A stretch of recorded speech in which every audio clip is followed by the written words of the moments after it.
আচ্ছা, আজকের থেকে না, দিদির মুখ্যমন্ত্রীর হাত থেকে আমি এবং আগের থেকেও আমি। আচ্ছা, আমি বনগাঁ থেকে আসি। আচ্ছা, প্রতি 21 জুলাই আমি আসি।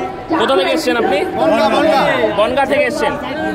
আচ্ছা, কি নাম আপনার? স্বপন দত্ত সাধু। আপনি কি প্রতি বছর আসেন? এই সাজেই আসেন নাকি এক এক সময় এক এক সাজে আসেন? না, বিভিন্ন রকম সাজ থাকে। বিভিন্ন রকম সাজ থাকে। আচ্ছা, এবার কি সেরেছেন? এবার এই যে কাককে নিয়ে, হ্যাঁ, পরিষ্কার বাংলা ভাষা। আচ্ছা, এটা মাথা ন্যাড়া করেছেন? হ্যাঁ? মাথা ন্যাড়া করেছেন হ্যাঁ। এই কালার করার জন্য? আচ্ছা, যা কিছু করে দিদিকে কতটা ভালোবাসেন? কিন্তু দিদি তো দিদি বলে আমার দেখে না।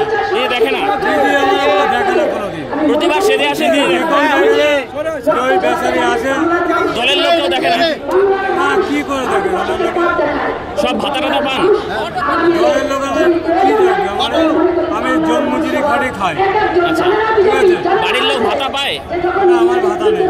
আপনি কোনো ভাতা পান না? আমার আই কার্ডে 64, আধার কার্ডে 75 সাল করে। হ্যাঁ, হ্যাঁ। আমার একদম পিজে মেরে ছেড়ে দিয়েছে। আপনি বার্ধক্য ভাতা পান না?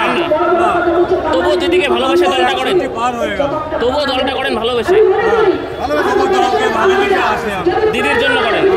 কালকের থেকে আমি হলো সকাল 9টার থেকে আজকে এখনো অবধি জল খেয়েছি একবার। আচ্ছা, আমি আর কিছু খাইনি। সরকারি সুবিধা পান না? না, সরকারি কোনো সুবিধা পাই না। তবুও দলটা করেন? আপনার নামটা বলেন। এই যে স্বপন দত্ত।